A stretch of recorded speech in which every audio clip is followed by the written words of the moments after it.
in the desert through the cactus, and let's get right to fight action. First up, two young welterweights testing each other. 19-year-old Jermell Charlo, he is full of confidence, tries to stay unbeaten, meets up with Federico Flores. 21-year-old Federico Flores, originally from Texas, but he has found good work in the ring in Michigan recently. He's 6-2 with 2 knockouts. And there's Jermell Charlo. He has an identical twin brother who's also a pro fighter. Charlo, 3 more fights and 3 more wins than his brother, just 19 years old. He's 7-0 with 3 knockouts. Nico Perez is the referee, and they're scheduled for 8. I'm expecting a clean fight, all right? Does so good, does so good.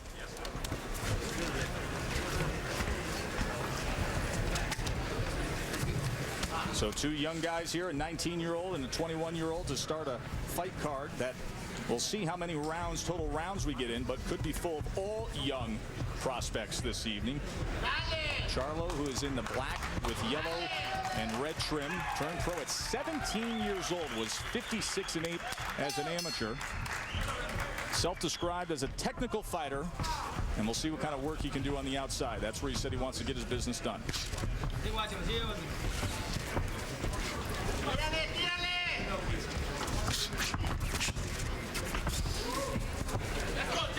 Teddy has the Just for Men hair color stay in the fight analysis for our opening bout. For Charlo, Flores took this on short notice and has been inactive, and is also the smaller man.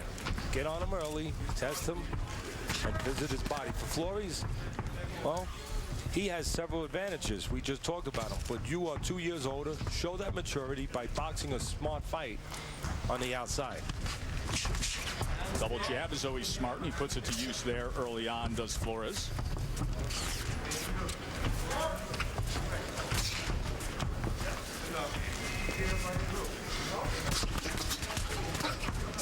Combination from Charlo, showing off a little bit of that speed. Flores has been a smaller man. He's been as low Joe as 141 pounds 2 times, while Charlo has never been below 147. As a matter of fact, Charlo has been as high as 151. And he's only 19 years old, so you know he's still filling out.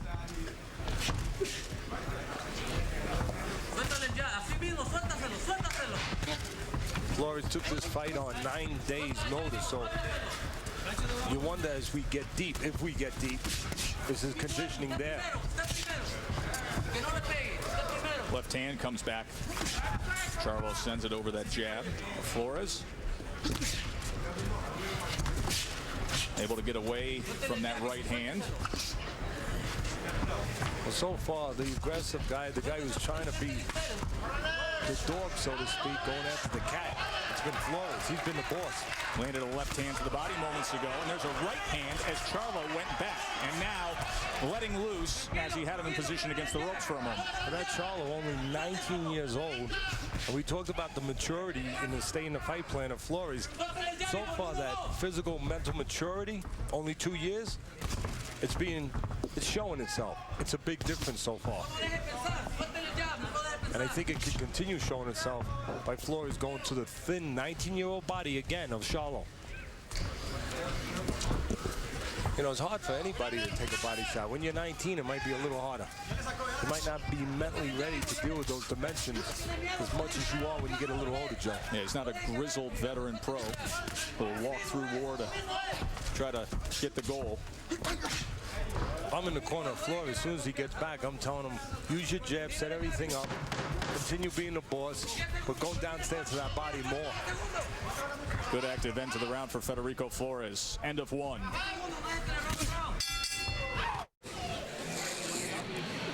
ESPN Friday Night Fights, presented by Just for Men Hair Color, knocks out the gray better than ever. And in part by Verizon Wireless, America's largest mobile-to-mobile calling family. And by the new Kentucky Grilled Chicken. Taste the unfried side of KFC. Now, you can fry a little something under the sun here in Tucson, but it is gone to bed as the sun sets over the mountains just west of us here at the Desert Diamond. Beautiful location just south of Tucson, Arizona. Joe Tessitore and Teddy Atlas with you ringside. Brian Kenny and BJ Flores soon to join us in the studio. Round number 2 between Federico Flores and Jermell Charlo. In round 1, Flores was 17 of 54 in total punches. Charlo was 10 of 44. You know, we're always, not always, but we are influenced by records. We look at the records, I'm sure people at home saw Charlo 7-0. I think he probably have an edge over Flores, and he still may, who's 6-2, but records can be deceptive when they're good records, because they're in there with a lot of soft opponents. When they're bad records, maybe you fought a lot of good fighters. In this case, you know, Joe, I'm looking at the record of Flores. With a little bit of luck, he easily could be 8-0, because both his losses were 4-round majority decision losses. Now, there's another side to that coin. With a little bad luck, he could have 2 more losses, because, you know, one of his wins was a split decision win and a majority decision win. Yeah, his pro debut was a split decision up in Michigan. That's where he relocated. Originally from Texas, but he moved up to Michigan. He was getting work there. Boxing career was starting to take off, and he actually works full-time up there at an apple juice plant. He pasteurizes apple juice when he's not training and fighting. Well, he's still trying to be the boss, he being Flores, walking forward. He needs to walk forward behind that jab. Early in this round, he didn't use that jab, and Charlo doing a little better, picking him off coming in. Hot-shotting a little bit on the outside with that thin 19-year-old body. And trying to move, use those legs to keep Flores, who's been the stronger man so far, keep him off bounds a little bit. Better round for Charlo. Better double jab, just missed with the right hand. Better see. Flores, it looked like there was almost a clash of heads in the midst of that exchange there moments ago. There's that left hand to the body, Teddy. He should stay there, and he shouldn't allow himself, he being Flores again, should not allow himself to be tied up with the weaker fighters, a physically weaker fighter on the inside. Again, you can see Charlo wants to be on the outside, but he needs to not stand there. He needs to move his hands and then move his feet. And again, Charlo had a better round this round, Joe, because he adjusted his fight plan a little bit. He had to, after feeling the strength of Flores, but also because Flores, no jab as he presses forward. So, look, Charlo has a nice windshield view, so to speak. You know, he's looking out that window driving the car. There's no rain coming. There's no hail coming. He can see everything real nice. And he's pot-shotting a little bit. It'd be a lot harder for him to do that if some rain was coming or if some jabs were coming. So Flores and Charlo off to a good start here in Tucson, as are we, because now it's time to visit with Brian Kenny. Joe, Teddy, thank you very much. Brian Kenny here, and joined once again by unbeaten cruiserweight B.J. Flores. By the way, top of the news, Floyd Mayweather, Juan Manuel Marquez has been made, rescheduled September 19th, MGM Grand in Las Vegas. B.J. has a new fight, too. You're going to be on the undercard of Jeff Lacey, or I should say Roy Jones Jr., Jeff Lacey. But you got a fight. Good for you. When's that fight? That fight is looking to be August 15th in Biloxi, Mississippi. I'm very, very excited to get back in the ring as soon as possible, and look forward to putting on a good and exciting performance. All right. And tonight as well, another performance here. B.J. Flores with us all throughout the night. Also on the way, a new Ring Magazine heavyweight champion of the world, Vladimir Klitschko. We'll talk about his win over Ruslan Shagayev. We'll also have a little chat with David Haye, who was supposed to be in that fight before he was injured. He has some things to say about Vladimir Klitschko, and highlights of Paul Spadafora, the former lightweight titleist, back in the ring this past weekend. We'll be here throughout the night. Again, B.J. Flores is here, talking boxing on Friday Night Fights. Now, live action in Tucson. Joe.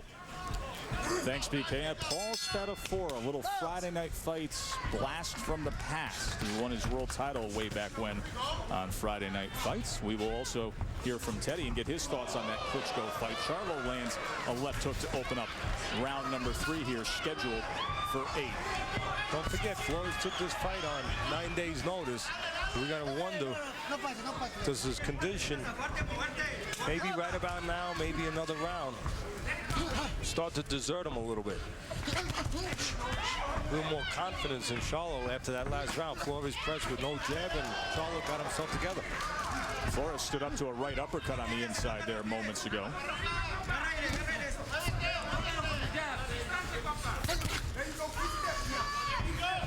I think most of the advantages, even though I thought he lost the first round, go to Charlo.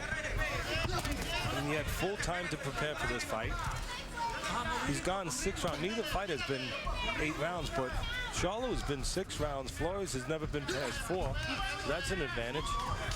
And also Charlo, he only fought 2.5 months ago, Joe. Flores hasn't been in the ring for 11 months.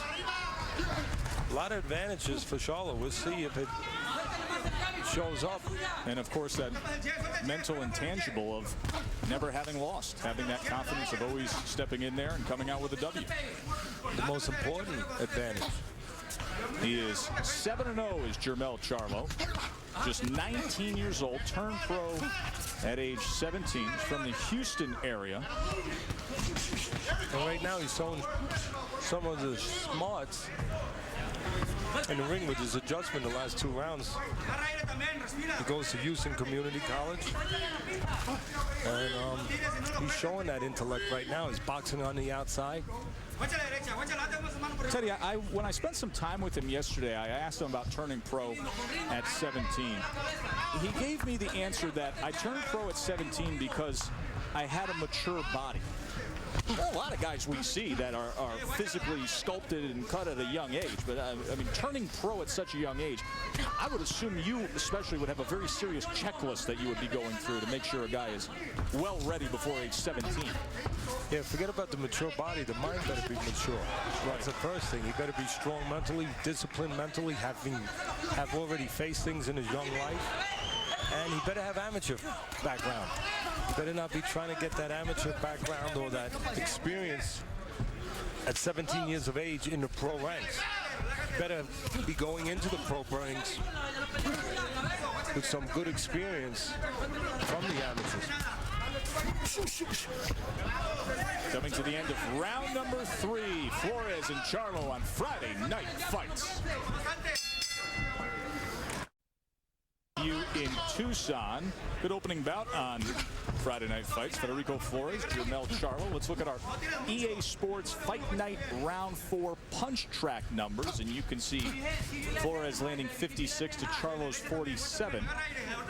15 of the 19 connects by Charlo in the last round came by way of the jab. Of course, Fight Night Round 4, Teddy, it came out yesterday. You know, this is like movie reviews. The games, they have reviewers. Just like the movie comes out, you have a review, you have an opening. We're going to show you the premiere of our video game a little later on, and Snoop Dogg was involved in that in LA. The reviews are good, they say. I got the word this morning. All the reviewers love the game day number 1. So nice work. Well, the most important, I think,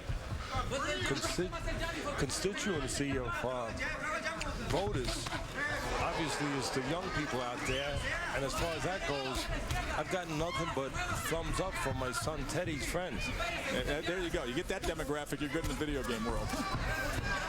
Let's look at Teddy's scorecard so far tonight.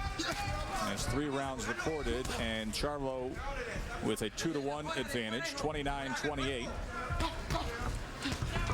Working that jab here.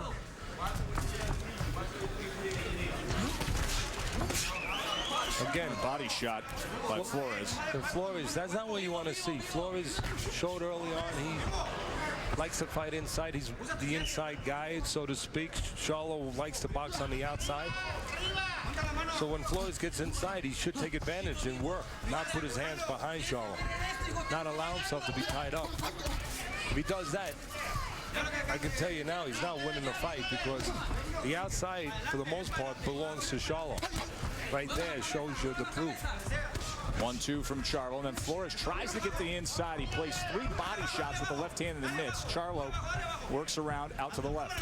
A smart move by Charlo. No accident he got out to the left. He punched, kept Flores a little bit occupied, and then he stepped and turned. He spun out on him. And again, Flores gets inside where, from what we can see, Joe, he has to be able to shine a little bit, and he doesn't shine. Right there, you saw a mistake of Flores. Charlo went out on, used the ring a little bit, which he's been doing, and Flores did not cut the ring down. He just followed him. Did not move laterally down the line. Keep Charlo in front of him. Take space away from him. Make the ring smaller.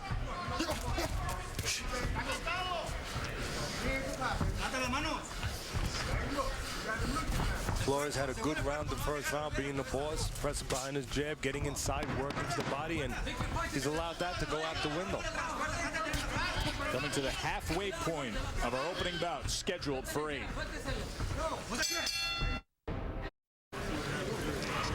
Pictures tell a lot. Watch the pictures here. You see Flores walking in, doing a little work, and then doing a little grabbing. And grabbing with Charlo on the inside is not what Flores should be doing. Charlo not an inside fighter. Flores just helped him out. Last 3 rounds, Flores' punches landed have decreased. He landed 23 in the second round, just 12 in that 4th round.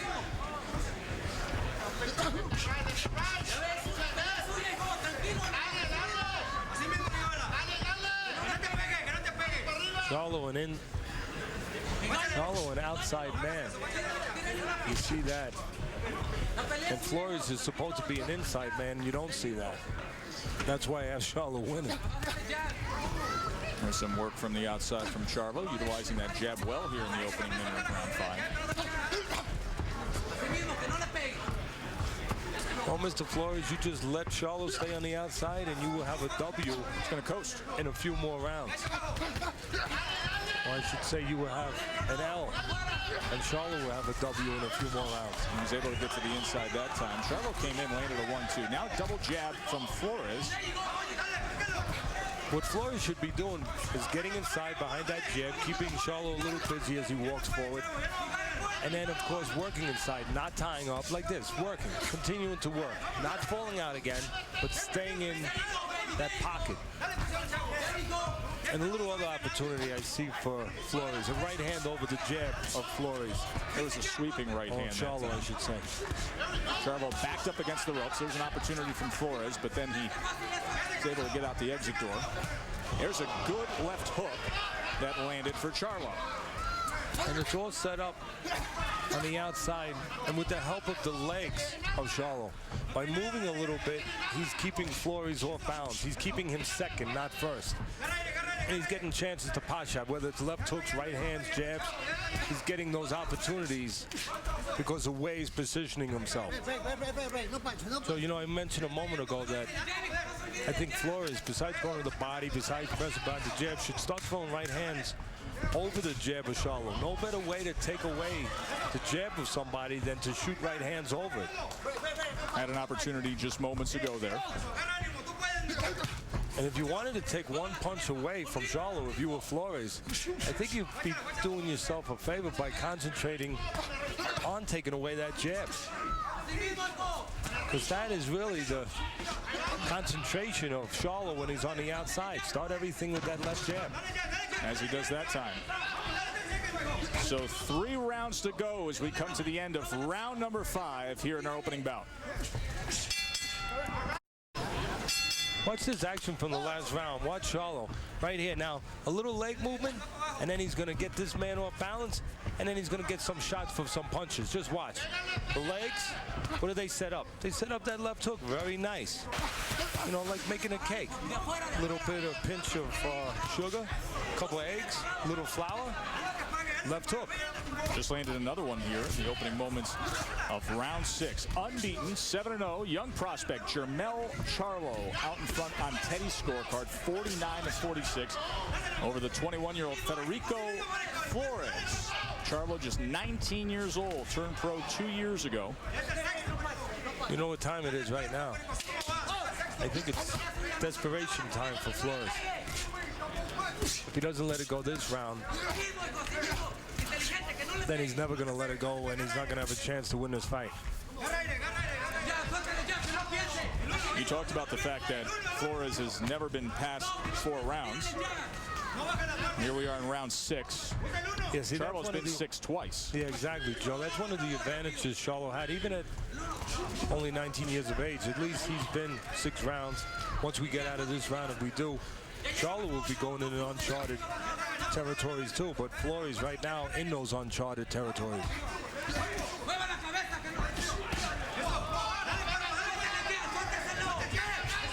Through your years, Teddy, just out of curiosity, what's been the round distance delineation where you really notice a difference with guys, where you really, it starts to really test a guy as you really see what he's made of between the 4 to 6, the 8 to 10, and into the championships? That's a good question. What's the moment? I think the moment is probably usually after the 4th, 5th round. You know, you get 4th, 5th round, then interesting things start happening. Not just physical things, mental things. You know, testing of a person. You know, in a prospect's career, though, based on what distance fight he's having, when you're fighting 4-rounders, okay. Is it when a guy's fighting a 6-rounder when he gets to that level, or when he's fighting an 8-rounder when he gets to that level, and then all of a sudden that 5th round comes around? Well, obviously, a lot of it, Joe, has to do with the level of opponent that he's in with, you know, what the pace of the fight is. If it's a slow pace, you know, sure. Obviously he's not being tested. They get the rounds in, and some of those questions, you know, some of those gray areas never become gray in your mind. They stay nice and bright. But if it's a fast pace and it's a good level opponent, you know, you start getting into those middle rounds, and sometimes you start saying to yourself, can I handle this? And you have to go through that to answer it, because that's why a lot of times when I see fighters, I say, you know, he hasn't had the kind of fight to know that he's ready yet. Exactly. It's important to know you're ready. Uppercut landed by Charlo in the midst as Flores tried to rally here at the end of this round. Round 7 between Federico Flores and Jermell Charlo. In that last round, Flores had 30 connects. That's his high total so far for the fight. He worked very well in the last minute of that round. Got a lot to come your way here on Friday Night Fights. We're going to see Deontay Wilder, the Olympic medalist, heavyweight, 5-0 with 5 knockouts. We have Danny Jacobs against George Walton in the main event. Jacobs is a much talked about prospect. Plus, Oscar De La Hoya will join us live. After that last punch you just saw there, the mouthpiece of Federico Flores came out. You know, there's different ways to set up your offense. One way is on the front end to create your offense a little bit, Joe, where you use your jab, you get the opponent defensive, and you go to work. Another is to counter. Another is to allow your opponent to sort of set up your offense for you. And that's what Charlo did in the last 30 seconds. Charlo did a great job of allowing Flores sort of to jump into the frying pan. You know, he didn't even have to place him in the frying pan. Well, Charlo had to jumping out of the water right into your net. Yeah, Flores just walking in, no jab, and Charlo did a great job of picking him up, hot-shotting him with uppercuts. And now with that left hook again. Yeah, and a nice little move with his legs again. Those young people at home, punches don't just happen, they get set up like anything in life. And Charlo set it up, a little movement, a little turn to the side, left Flores a little bit out of position, and Charlo was able to score with the left hook. Buckled Flores' knees there. Halfway through round number 7. Is it desperation time for Federico Flores? Again, no jab from Flores, standing on the outside, an area that belongs to Charlo. Flores is going to have problems. And then he gets inside, he does not work. He allows Charlo, who has shown you that he doesn't really fight much on the inside. And Flores allows Charlo to skate a little bit on the inside, get away with something. Left hook and then a right hand landed for Charlo. Got a couple punches land solidly here in this 7th round that have gotten everybody's attention. Deep breath from Flores, maybe physically, maybe also mentally. Again, he had never been past 4 rounds until tonight, and he took the fight on 9 days' notice. Both fighters in uncharted territory. Charlo's never been past 6 either.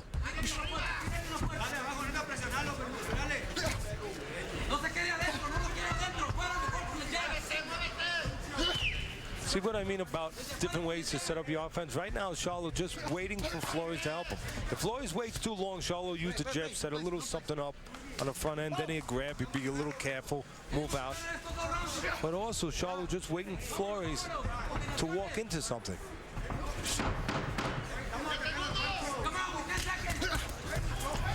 Double jab, right hand from Charlo. 1 round to go. Can Flores find the answer? No, you don't need. This is action from the last round, action that Charlo enjoyed. A little movement, a little punching, a little countering. Flores not punching, Charlo punching. And a good round for Mr. Charlo. The unbeaten 19-year-old, 7-0, had his best round in terms of connects. There's the headshots alone. He was 25 of 53. Eighth and final round here, and Flores is acting like he knows exactly where he stands in this fight. Where he should stand is push off Charlo a little bit on the inside and keep working on the inside. Big shot sends the mouthpiece out. Now Charlo's going to work, and the referee steps in, and Nico Perez says this fight is over. That is a quick stoppage right there. You know, that's a bad stoppage. I mean, Flores did not give you the look of somebody who needed help to save him there. As I looked in the Webster's dictionary, boxing was a fighting sport, a sport where you had to overcome things to win. Give the guy a chance to overcome something. He took a punch, yes. The mouthpiece went out, yes. Did he go down? Was he out on his feet? Was he not able to protect himself? No. Again, this is not, you know, the opera. This is boxing. We don't want anyone to get hurt, but give them a fighting chance. It did not appear that that happened at that moment. Let's take a look at the replay.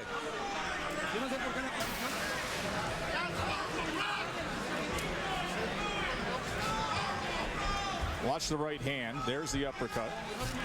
Now, prior to that, he did land a big punch, but it's in the midst of engaged fighting. There's the right hand that sends out the mouthpiece. That was the right hand. Normal good shot, but he stood up to it and he got staggered a little bit, but, you know, trying to pull himself together again.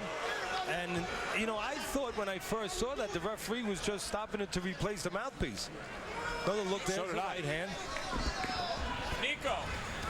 Looks like Flores is, you know, he's got his hands up. He's got his wits about him. He even pushes off a little bit there. And all of a sudden, to our shock, and I'm sure to Flores and his people's sort of surprise, the fight has stopped. Well, Nico Perez just came over to me. I said, Nico, what did you see? He said, I looked in the eyes. He was out. Gave me that blank look in the eyes. So that's how he's justifying it. Well, he's up there. We're not up there. He's hopefully in position where he actually can see that. That's part of the job of a referee. We are ringside. We don't see into the pupils of a fighter, but we do look at their body. We do look at that body language, and it looked like Flores was stealing himself the way a fighter does often during the course of a fight when he's been caught a good punch. Undoubtedly. Let's send it up to the ring to Mike Vale. Ladies and gentlemen, this bout ends at 42 seconds of round number 8. Referee Nico Perez stops this bout for your winner by technical knockout, Jermell Charlo. Well, the crowd upset with the early stoppage, but Jermell Charlo was in control of this fight. Still, what we believe to be an early stoppage. Nico Perez, the referee, says, hey, listen, I looked in his eyes. I saw that blank look. Let's take one last look here at the stoppage here and the action that led up to it. Right hand from Charlo. He'll come in, land the uppercut. Perez steps in and says TKO. That was a quick stoppage. The 19-year-old Jermell Charlo now moves his mark to 8-0 with 4 knockouts. Still to come, a man who's 5-0 with 5 knockouts. He is the Olympic medalist. Heavyweight Deontay Wilder will be in action on Friday Night Fights when we come back live ringside. But for right now, we send it back to BK. The Tecate Friday Night Fight Studio is brought to you by Tecate, the Mexican cerveza con carácter. BJ Flores with us all night here on Friday Night Fights. Your thoughts on the stoppage? I thought it was a little premature. Like Teddy said, he didn't really give the guy a chance. After he was hit with that final uppercut, he didn't really react too much, so I thought the fight was, you know, stopped prematurely. But the referee was up in the ring; he could see things we couldn't. So I don't know. Saw that little stagger with the foot, and then there was a good uppercut. But yeah, I think everybody had the same reaction to it. That wait, that's not exactly where you normally stop a professional fight at that level. True. All right.